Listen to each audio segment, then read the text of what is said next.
Hey, it's Clay, and this will be a video chart on ticker symbol CVSI. We will take a look at the 30-minute time frame.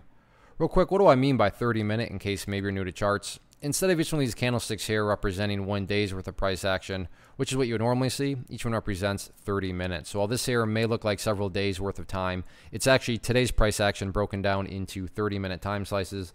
I like to this time frame. I think it's a good job of telling the quote-unquote story of the price, and then makes mapping out levels of support and resistance a bit easier to see. I've been doing this analysis on a very routine basis, so that's where all these red and green lines are coming from.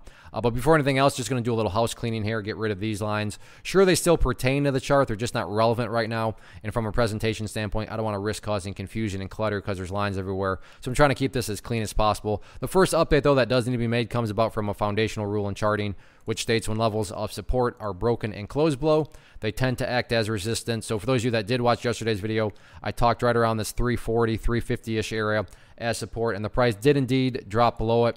And now you can see that on the bounce back up. So to give credit where credit's due, the bulls did get themselves a nice little bounce right here. And on that bounce, you can see that right now, that is essentially right where the price struggled. So while I'm not saying it's impossible for the price to get back up above 340, 350, I'm just saying that it makes sense why the price, after bouncing very nicely, did ultimately decide to kind of start to struggle right around that area.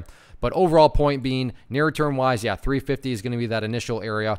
In the event the price can push up through there, then the next key level to keep an eye on is going to be that purple line there, the 50-period simple moving average. But one hurdle at a time, and that first hurdle again at 350, and then you can start to focus on the purple line, once more being the 50-period simple moving average. What about levels of support? So where are some of these next potential areas that the chart is going to get a little harder to read, but that's because we're having to go back quite a bit of distance into the chart's history. But the next, what I would consider a pretty key overall level of support, and that might be right where the price bounced today, I'm not sure.